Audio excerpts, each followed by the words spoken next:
नमस्कार, मी दिनेश कांजी. आपण बघताय न्यूज डंका. टेरिफ अस्त्राचा वापर करून भारताला चेपण्याचे प्रयत्न गेले काही महिने अमेरिकेकडून सुरू आहे. अनेकांना आश्चर्य वाटतंय, कारण एकेकाळी पंतप्रधान नरेंद्र मोदी आणि अमेरिकेचे राष्ट्राध्यक्ष डोनाल्ड ट्रम्प यांचे संबंध अत्यंत घट्ट होते, मधुर होते. अचानक डोनाल्ड ट्रम्प भारताच्या वाकड्यात का शिरले याचं कोडं अनेकांना पडलेलं आहे.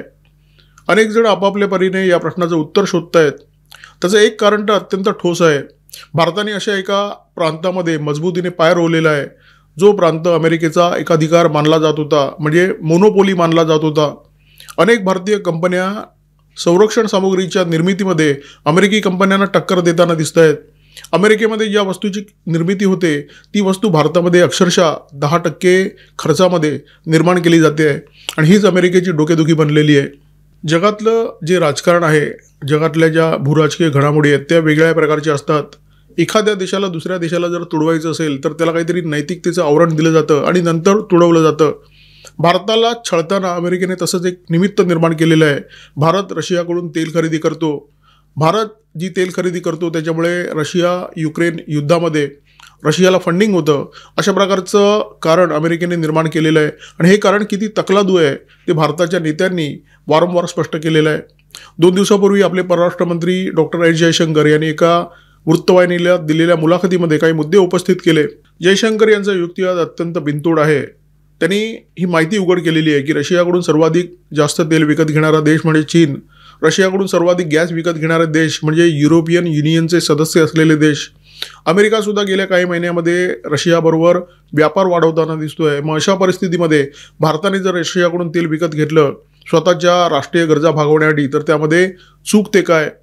जयशंकर यांनी जे प्रश्न उपस्थित केलेले आहेत त्याची उत्तरं अमेरिकेला देता येणार नाही आहेत, आणि त्यामुळे काहीतरी तकलादू कारण पुढे करून अमेरिका भारताला चेपण्याचा प्रयत्न करतोय. ही जी शंका आहे ती मोजक्या लोकांच्या मनात नाही आहे, अनेकांच्या मनात आहे. अमेरिकेला खटकतंय काही वेगळंच, आणि अमेरिका दाखवण्याचा प्रयत्न करतोय भलतंच. अमेरिकेला रशियाकडून भारत जी तेल खरेदी करतोय ती खटकत नाही आहे. अमेरिकेला खटकतंय भारताचं वाढतं तंत्रज्ञान सामर्थ्य. एक छोटंसं उदाहरण देतो. बंगळुरूमध्ये अशा अनेक स्टार्टअप निर्माण झालेले आहेत ज्या संरक्षण सामग्री उत्पादन क्षेत्रामध्ये खूप चांगलं काम करत आहेत. त्यातलीच एक कंपनी आहे. अवघ्या 3 वर्षापूर्वी या कंपनीची स्थापना झाली. कंपनीचं नाव flying wedge defence and aerospace. या कंपनीने एका ड्रोनची निर्मिती केलेली आहे, आणि ही निर्मिती इतकी जबरदस्त आहे, त्याचं नाव पण जबरदस्त आहे, कालभैरव ड्रोन या कंपनीने निर्माण केलेलं आहे. आणि या ड्रोनच्या ज्या क्षमता आहेत त्या क्षमता अमेरिकी ड्रोन प्रेडेटर, ज्याच्या सगळ्या जगामध्ये बोलबाला आहे, त्या ड्रोनच्या थोबाडीत मारणारे आहेत. हे जे कालभैरव ड्रोन आहे ते अद्भुत आहे. 30 तास सतत हे ड्रोन आकाशामध्ये उडू शकतं. 3000 किलोमीटरचा पल्ला आहे. 91 किलोचा पेलोड अर्थात स्फोटक वाहून नेण्याची क्षमता आहे. समुद्र सपाटीपासून 20,000 मीटरपर्यंत हे ड्रोन काम करू शकतं. हे ड्रोन भारतीय बनावटीचं आहे. जवळजवळ 80% याचे जे पार्ट्स आहेत ते भारतात बनवण्यात आलेले आहेत, आणि उरलेले 20% सुद्धा लवकरच बनवण्यात येतील अशा प्रकारची शक्यता आहे. सगळ्या जगामध्ये सध्या ड्रोनचा बोलबाला आहे. संरक्षण क्षेत्रामध्ये ड्रोनची अनेक देश मोठ्या प्रमाणामध्ये निर्मिती करत आहेत, आणि भविष्यात जे मानवरहित युद्ध होईल त्याच्यामध्ये ड्रोनची भूमिका ही अत्यंत महत्त्वाची राहणार आहे. हे लक्षात घेऊन भारताने अमेरिकेचं जे MQ-9B ड्रोन आहे ते विकत घेण्याचं ठरवलं. ऑक्टोबर 2024मध्ये याच्यासाठी अमेरिकेशी करार करण्यात आला, परंतु या कराराची पूर्तता होणार आहे 2029मध्ये. अमेरिकेला तुम्ही पैसे देऊन सुद्धा तुम्हाला लगेच काहीच मिळत नाही. हा जो करार आहे तो 31 ड्रोनसाठी आहे, आणि त्याची जी किंमत आहे ती $3.99 अब्ज इतकी प्रचंड आहे. पैसेमधून सुद्धा अमेरिकेकडून तुम्हाला लगेच काहीच मिळत नाही आहे, कारण अमेरिकेकडे हे जे तंत्रज्ञान आहे त्याचा एकाधिकार अमेरिकेकडे आहे, आणि त्याचा पुरेपूर उपयोग अमेरिका करून घेत असते. ही जी 31 ड्रोन आपण विकत घेणार आहोत त्यापैकी 15 नौदलाला, 8 लष्कराला आणि 8 हवाई दलाला मिळणार आहेत. अमेरिकेने म्हटलं या कराराची पूर्तता 2029मध्ये होणार आहे, परंतु असं होण्याची शक्यता खूप कमी आहे. कारण GE बरोबर आपण जो तेजस विमानांच्या इंजिनांसाठी करार केला होता त्या कराराची पूर्तता मार्च 2024मध्ये होणं अपेक्षित होतं, परंतु हा करार किती रडत रखडत GE कडून पूर्ण केला जातोय हे आपल्याला आता दिसतंच आहे. एक इंजिन आलं, त्याच्या पाठोपाठ दुसरं इंजिन आलं, अशा प्रकारे GE कडून इंजिनाची पूर्तता सुरू आहे. आणि सध्या भारत आणि अमेरिकेचे जे ताणलेले संबंध आहेत ते या विलंबाच्या मुळाशी आहेत, आणि त्यामुळे अमेरिकेकडून आपण जी ड्रोन विकत घेणार आहोत त्याची पूर्तता 2029मध्येच होईल याची दूरपर्यंत शक्यता आज तरी दिसत नाही आहे. बरं, आपल्याला ड्रोन हवीच आहेत आणि ती मिळणार आहेत 2029मध्ये. त्यामुळे आपण तात्पुरता मार्ग काढला. आपण अमेरिकेकडून 2 MQ-9B सी गार्डियन ड्रोन विकत घेतली आणि ती भारत सध्या वापरतोय. म्हणजे भाड्याची ड्रोन वापरण्याची वेळ भारतावर आलेली आहे, कारण भारतामध्ये अजून अशा प्रकारच्या ड्रोनची निर्मिती झालेली नव्हती आणि अमेरिकेकडून हे ड्रोन लवकर मिळण्याची शक्यता नव्हती. आता कालभैरवची आपण निर्मिती केलेली आहे. कालभैरवची जी पेलोड क्षमता आहे ती या ड्रोनच्या तुलनेमध्ये, म्हणजे अमेरिकी ड्रोनच्या तुलनेमध्ये खूप कमी आहे. परंतु तंत्रज्ञान महत्त्वाचं असतं. तुम्ही तुमची पेलोड कॅपॅसिटी जी आहे ती नंतर वाढवत नेऊ शकता, परंतु त्या प्रकारचं तंत्रज्ञान तुम्ही निर्माण करू शकता का? 30 तास आकाशामध्ये राहील अशा प्रकारचं ड्रोन तुम्ही निर्माण करू शकता का? 3000 पल्ला असलेलं ड्रोन निर्माण करू शकता का? ही सगळ्यात महत्त्वाची गोष्ट होती आणि ती भारताने अचीव केलेली आहे. अमेरिकेचं MQ-9B अर्थात प्रेडेटर ड्रोन आणि कालभैरव याच्यामध्ये एक मूलभूत फरक आहे. प्रेडेटर ड्रोनचा याच्यापूर्वी युद्धामध्ये वापर झालेला आहे. या ड्रोनचा वापर अफगाणिस्तानमध्ये अमेरिकेने केलेला आहे, इस्रायलने इराणच्या विरोधात केलेला आहे, गाझापट्टीमध्ये केलेला आहे, सिरियामध्ये याचा वापर झालेला आहे. त्यामुळे या ड्रोनकडे एक विश्वासार्हता आहे, परंतु ती विश्वासार्हता भारताकडे सुद्धा आहे. जरी कालभैरवचा याच्यापूर्वी कधीही वापर झाला नसला तरीसुद्धा ऑपरेशन सिंदूरनंतर भारताचं जे तंत्रज्ञान आहे, अचूक मारा करण्याची भारताची क्षमता आहे, भारतीय शस्त्रांची जी क्षमता आहे ती सगळ्या जगाने बघितलेली आहे, त्याचा प्रभाव बघितलेला आहे आणि त्याच्यामुळे भारताकडे सुद्धा ती विश्वासार्हता आहे.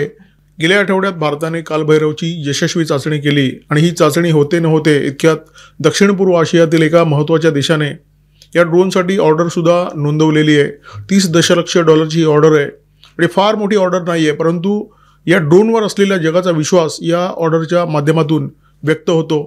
ज्या ड्रोनने जगामध्ये एकही युद्धामध्ये सहभाग घेतला नाही आहे त्या ड्रोनवर हा जो विश्वास आहे तो भारताच्या तंत्रज्ञान सामर्थ्यावर असलेला विश्वास आहे. ऑपरेशन सिंदूरच्या काळामध्ये हे सामर्थ्य सगळ्या जगाने पाहिलेलं आहे. प्रेडेटरच्या तुलनेमध्ये कालभैरवचं एक वैशिष्ट्य आहे. अलीकडे सॉर्म स्ट्राईक हे कोणत्याही ड्रोनसाठी अत्यंत महत्त्वाचं झालेलं आहे, कारण होतं असं की शत्रू देशांकडून तुमच्या क्षेत्रामध्ये, तुमच्या देशामध्ये, तुमच्या सीमेच्या आत झुंडीने ड्रोन पाठवली जातात आणि या ड्रोनचा नायनाट करण्याची क्षमता अमेरिकेच्या प्रेडेटरमध्ये नाही आहे, परंतु ती क्षमता कालभैरवमध्ये आहे. सध्या टेरिफच्या मुद्द्यावरून अमेरिका आणि भारताचा जो राडा सुरू आहे तो फार काळ चालणार नाही असं तज्ज्ञांचं मत आहे. परंतु समजा हा राडा प्रदीर्घ काळ चालला आणि त्याच्यामुळे भारत आणि अमेरिकेचे जे संबंध आहेत ते पूर्णपणे बिघडले. अमेरिकेने असा निश्चय केला की याच्यापुढे भारताला कोणत्याही प्रकारची संरक्षण सामुग्री द्यायची नाही, कोणत्याही प्रकारचं तंत्रज्ञान द्यायचं नाही, तर त्याच्यामुळे भारताचं काही बिघडणार नाही आहे. त्याच्यामुळे नुकसान होणार आहे अमेरिकेचं, कारण हे तंत्रज्ञान भारतामध्ये विकसित करण्याची क्षमता भारताने मिळवलेली आहे आणि ही क्षमता भारत उत्तरोत्तर वाढवत जाणार. ही जी ड्रोन आहेत त्याची निर्मिती भारतामध्ये करण्याची ताकद भारताने निर्माण केलेली आहे. ही ड्रोन भारतामध्ये निर्माण होतील आणि ही ड्रोन जगभरामध्ये निर्यातसुद्धा केली जातील आणि हीच अमेरिकेची पोटदुखी आहे. याच्यामुळेच अमेरिका खवळलेली आहे की भारताने आपल्याला डिफेन्स उत्पादन, संरक्षण सामुग्रीच्या निर्मितीमध्ये आव्हान दिलेलं आहे. बरं, हा जो चमत्कार करत आहेत ते काही L&T, रिलायन्स किंवा अदानी यांच्यासारख्या कंपन्या करत नाही आहेत. या कंपन्या संरक्षण क्षेत्रामध्ये काही ना काहीतरी निर्मिती करतातच आहेत, परंतु चमत्कार घडवत आहेत या स्टार्टअप कंपन्या ज्या काही वर्षापूर्वी स्थापन झाल्या आणि या कंपन्या टक्कर कोणाला देत आहेत? अमेरिकेच्या त्या दिग्गज कंपन्यांना, ज्या दिग्गज कंपन्यांनी अमेरिकेच्या अर्थकारणाला खूप मोठा आधार दिला, ज्या अर्थकारणाला स्थिरस्थावर केलं आणि त्या अर्थकारणाचा दबदबा सगळ्या जगामध्ये निर्माण केला. आणि त्यामुळे या स्टार्टअप कंपन्यांनी अमेरिकेला प्रचंड मोठी डोकेदुखी निर्माण केलेली आहे. निबे लिमिटेड एका मराठी उद्योजकाने निर्माण केलेली ही कंपनी युनिव्हर्सल रॉकेट लॉन्चरची निर्मिती करते आणि या कंपनीला थेट इस्रायलने ऑर्डर दिलेली आहे. OBSC परफेक्शन ही आणखी एक कंपनी, ही कंपनी दारुगोळ्याची निर्मिती करते. इस्रायलने या कंपनीला सुद्धा ऑर्डर दिलेली आहे. RRP डिफेन्स नावाची कंपनी आहे, ड्रोन निर्मिती करते. या कंपनीला सुद्धा जगातील अनेक छोट्या मोठ्या देशांकडून ड्रोनची ऑर्डर येते. याचा अर्थ काय होतो? याचा अर्थ भारताला फक्त छोटे आणि कमजोर देश संरक्षण सामुग्रीसाठी ऑर्डर देत नाही आहेत. इस्रायलसारखे तंत्रज्ञान क्षेत्रामध्ये जे दादा आहेत असे देशसुद्धा भारताकडून संरक्षण सामुग्रीची आयात करताना दिसत आहेत. आता भारताच्या विविध कंपन्यांना आलेल्या ज्या ऑर्डरचा मी उल्लेख केला त्या सगळ्या ऑर्डर ऑपरेशन सिंदूरनंतर आल्या आहेत. ही गोष्ट खूप महत्त्वाची आहे. अमेरिकेसारखा संरक्षण निर्मितीमध्ये असलेला दादा देश, या दादा देशातल्या खूप मोठ्या कंपन्या लॉकहीड मार्टिन आणि बोईंग या कंपन्यासुद्धा भारताकडून हेलिकॉप्टर आणि एअरक्राफ्टसाठी स्पेअर पार्ट मागवतात आणि भारत नियमितपणे या स्पेअर पार्टचा पुरवठा करत असतो. ऑपरेशन सिंदूरनंतर भारताच्या ब्रह्मोस, पिनाका, आकाशतीर या सगळ्या शस्त्रांना जगभरातील देशातून प्रचंड मोठी मागणी येते आणि भारताने या क्षेत्रामध्ये आता एक चांगलं नाव कमवलेलं आहे. आता दबदबा कमवण्याच्या दिशेने भारत पुढे सरकतोय आणि त्यामुळेच अमेरिकेची जळजळ होते आहे, त्यामुळेच अमेरिकेला पोटशूळ उठलेलं आहे आणि त्यामुळेच अमेरिका भारताला चेपण्याचा प्रयत्न करतोय.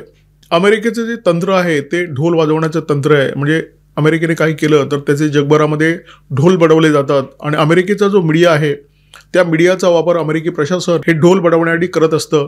इराणवर अमेरिकेने हल्ला केला, त्याच्यासाठी B-2 बॉम्बर या विमानांचा वापर केला.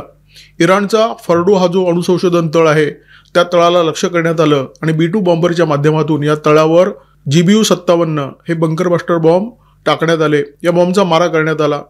या बॉम्बची चर्चा जगभरामध्ये झाली. या बॉम्बचं जे वजन आहे ते 2400 किलो इतकं प्रचंड आहे.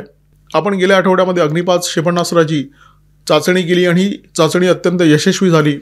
आता या क्षेपणास्त्राची खासियत हळूहळू बाहेर येते.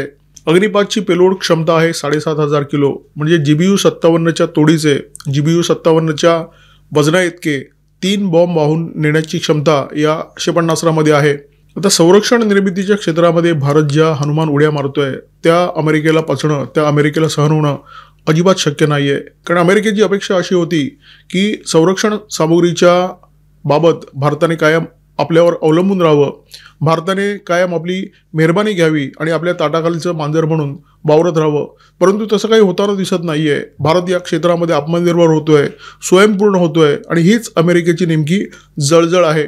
दोन्ही देश एकत्र आले ते एकमेकांच्या स्वार्थांना जपण्यासाठी. भारताला अमेरिकेची बाजारपेठ हवी होती, भारताला अमेरिकेचं तंत्रज्ञान हवं होतं.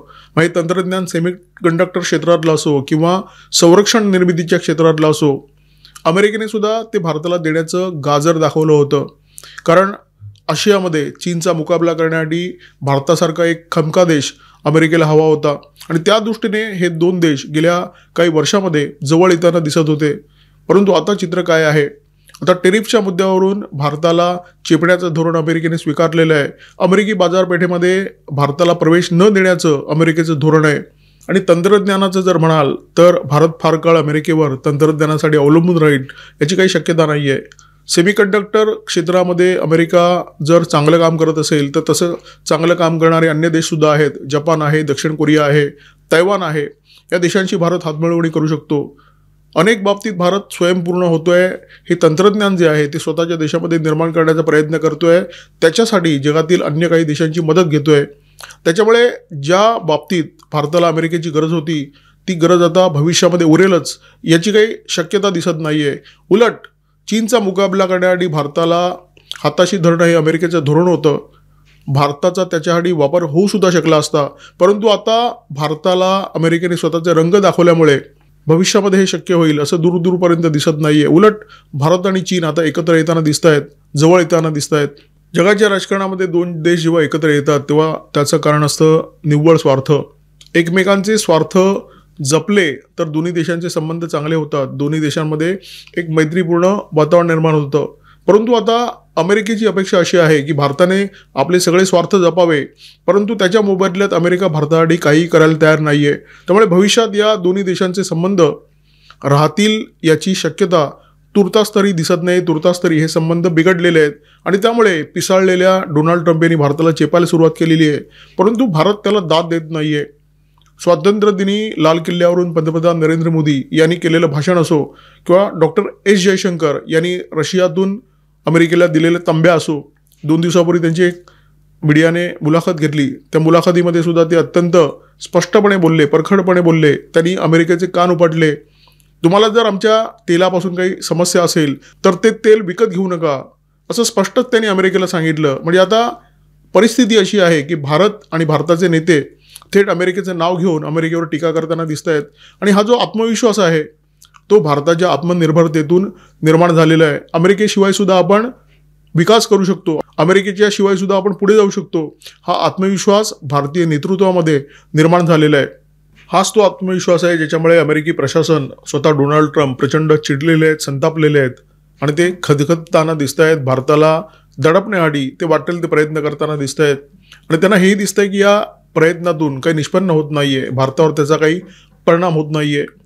आणि त्याचं कारण एकमेव आहे, भारताला झालेली स्वसामर्थ्याची जाणीव आणि भारतीय कंपन्यांची उत्तम कामगिरी, भारतीयांची उत्तम कामगिरी असं आपण म्हणू शकतो. या व्हिडिओमध्ये तुर्तास इथेच थांबतोय. व्हिडिओमध्ये माझ्यासोबत होते cameraman Omkar Bhagwat, video editor Ajay Shelke. Video जर आवडला असेल तर लाईक करा, शेअर करा, कॉमेंट बॉक्समध्ये व्यक्त व्हा, सबस्क्राईब करा न्यूज डंका आणि बेल आयकॉन दाबायला अजिबात विसरू नका. नमस्कार, धन्यवाद.